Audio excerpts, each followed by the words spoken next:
अस्सलाम वालेकुम। आप देख रहे हैं MLT MCQs। मैं हूं कामरान। कैसे हैं डियर व्यूवर्स? उम्मीद है सब ठीक ठाक होंगे। आज का हमारा टॉपिक बहुत ज़्यादा इम्पॉर्टेंट है और इस टॉपिक को कहा जाता है OGTT यानी कि ओरल ग्लूकोज टॉलरेंस टेस्ट।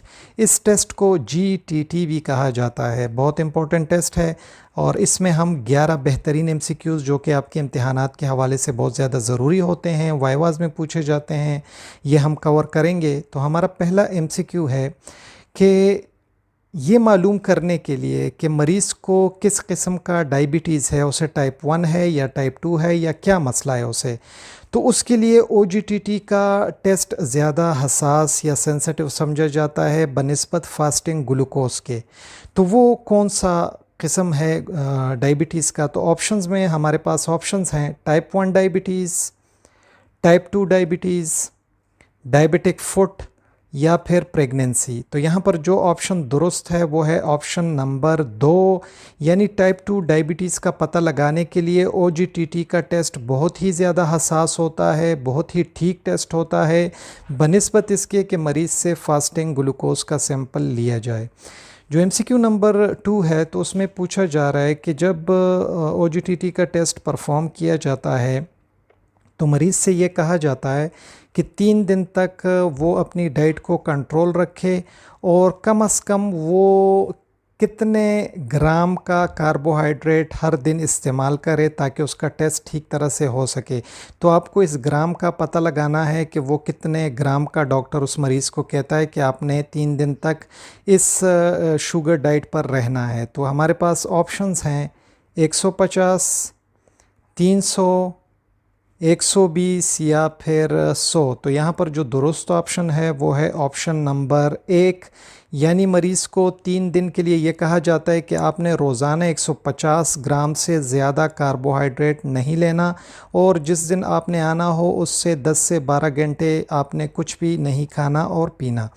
तो तीसरा जो MCQ है वो है कि जब हम OGTT का प्रोसीजर करते हैं तो उसमें सबसे पहले मरीज़ से हम प्लाज्मा ग्लूकोज मालूम करने के लिए फ़ास्टिंग का सैंपल लेते हैं और मरीज़ से ये कहते हैं कि 10 से 12 घंटे की फ़ास्टिंग के बाद आना है। तो सबसे पहला सैंपल हम प्लाज्मा ग्लूकोज का लेते हैं। उसके बाद मरीज़ को ओरली एक चीज़ दी जाती है, पिलाई जाती है पानी में, उसका आपने बताना है कि वो कौन सी चीज़ होती है और फिर मरीज़ से 2 घंटे में हम हर 30 मिनट बाद खून का नमूना लेते हैं। तो इस चीज़ का आपने बताना है कि फ़ास्टिंग का नमूना लेने के बाद मरीज़ को पानी में क्या चीज़ पिलाई जाती है। तो ऑप्शंस हैं हमारे पास प्रोटीन, वाटर, ग्लूकोज या फिर इलेक्ट्रोलाइट। तो जो दुरुस्त ऑप्शन है हमारे पास वो है ग्लूकोज, यानी इस मरीज़ को फिर ग्लूकोज पानी में पिलाया जाता है और फिर पता लगाया जाता है कि 2 घंटे में ग्लूकोज जो है वो नॉर्मल लेवल पर आता है या नहीं आता। जो MCQ नंबर 4 है उसमें हमसे पूछा जा रहा है कि जो नॉन प्रेग्नेंट होते हैं, जिनके पेट में बच्चा नहीं होता, तो उनके लिए या अगर मर्द हजरात ये टेस्ट करना चाहें, ठीक है, तो ऐसे लोगों के लिए जो रिकमेंडेड लोड होता है ग्लूकोज का OGTT टेस्ट के लिए, तो वो कितने ग्राम होता है। इस मरीज़ को जो नॉन प्रेग्नेंट हो उसमें हम कितने ग्राम का ग्लूकोज देते हैं और उसके बाद OGTT का टेस्ट करते हैं। तो हमारे पास ऑप्शंस हैं 100 ग्राम, 50 ग्राम, 75 ग्राम या फिर 150 ग्राम। तो जो दुरुस्त ऑप्शन है यहाँ पर वो है हमारे पास 150 ग्राम। तो नॉन प्रेग्नेंट हजरात में 150 ग्राम का ग्लूकोज पिलाया जाता है OGTT टेस्ट के लिए। तो MCQ नंबर 5 जो है उसमें हमसे पूछा जा रहा है कि जो बच्चे होते हैं तो उन बच्चों में कितना ग्लूकोज पिलाया जाता है पर केजी के हिसाब से, ठीक है, यानी बच्चे का आप वज़न करोगे और उस वज़न के हिसाब से आप उसको कितने ग्राम ग्लूकोज दोगे जो कि रिकमेंडेड लोड होता है ओरल ग्लूकोज टॉलरेंस टेस्ट के लिए बच्चों में। तो जो ऑप्शंस हैं वो है 1.75, 20, 50 या फिर 75। तो यहाँ पर जो दुरुस्त ऑप्शन है वो है ऑप्शन नंबर 1, यानी पर केजी के हिसाब से 1.75 ग्राम ग्लूकोज देना होता है। मिसाल के तौर पर अगर एक बच्चे का वज़न 10 किलोग्राम है तो 1.75 को आप ज़रब कर दें 10 पर, जो नतीजा आएगा उतने ग्राम का ग्लूकोज उस बच्चे को आप पिला दें। ये बच्चों के लिए होता है।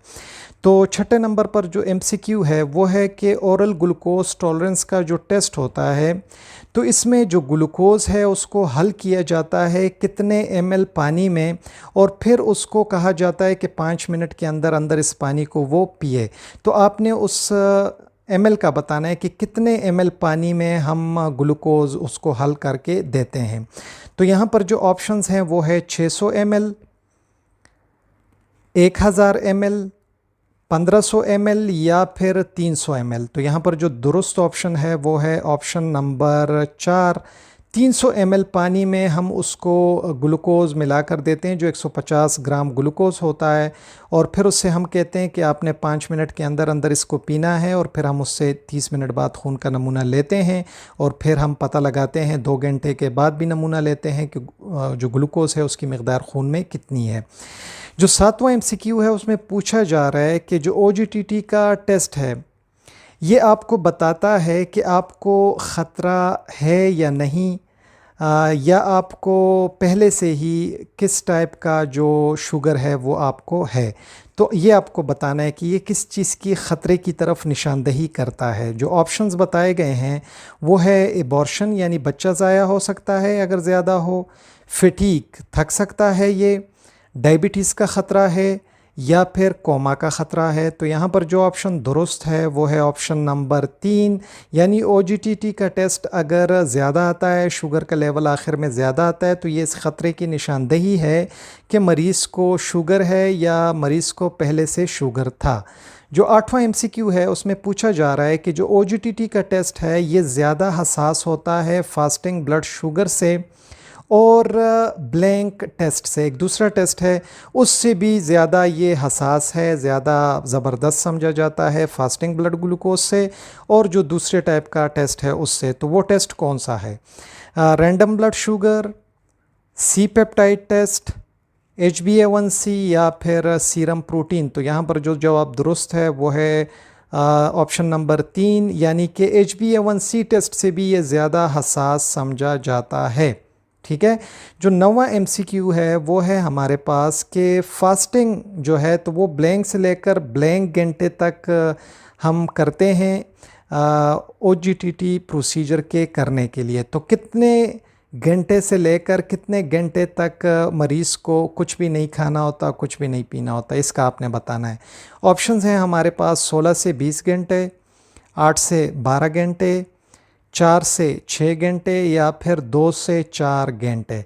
तो यहाँ पर जो ऑप्शन दुरुस्त है वो है ऑप्शन नंबर 2, 8 से 12 घंटे तक मरीज़ कुछ भी ना खाता है ना पीता है, वो फिर आता है OGTT प्रोसीजर के लिए। जो 10वां MCQ है उसमें पूछा जा रहा है कि जो OGTT का टेस्ट है तो ये कितने घंटे का प्रोसीजर है ग्लूकोज का पानी पीने के बाद, यानी जब मरीज़ को हम ग्लूकोज पानी में मिलाकर दे देते हैं तो फिर उसके बाद ये कितने घंटे का प्रोसीजर होता है। तो जो ऑप्शंस हैं वो है 4 घंटे, 2 घंटे, 6 घंटे या फिर 9 घंटे। तो यहाँ पर जो ऑप्शन दुरुस्त है वो है ऑप्शन नंबर 2, ग्लूकोज का पानी पीने के बाद ये पूरा का पूरा प्रोसीजर 2 घंटे का होता है। जो आखिरी MCQ है उसमें पूछा जा रहा है कि जो ओरल ग्लूकोज टॉलरेंस टेस्ट है तो ये हमें मदद मुहैया करता है डायबिटीज़ का पता लगाने के लिए, और एक दूसरी चीज़ का पता भी हमें देता है। तो वो चीज़ क्या है? तो यहाँ पर जो ऑप्शंस हैं वो है मरीज़ के मोटापे का पता बताता है, या ये बताता है कि मरीज़ को बस शुगर स्टार्ट होने वाला है, ये ऐसी स्टेज पर है कि अगर ये परहेज़ वरहेज़ नहीं करेगा तो इसको शुगर हो सकता है जिसे प्री डायबिटीज़ कहते हैं, या मरीज़ जो है वो शॉक में जा सकता है, या मरीज़ हाई ब्लड प्रेशर का मरीज़ है।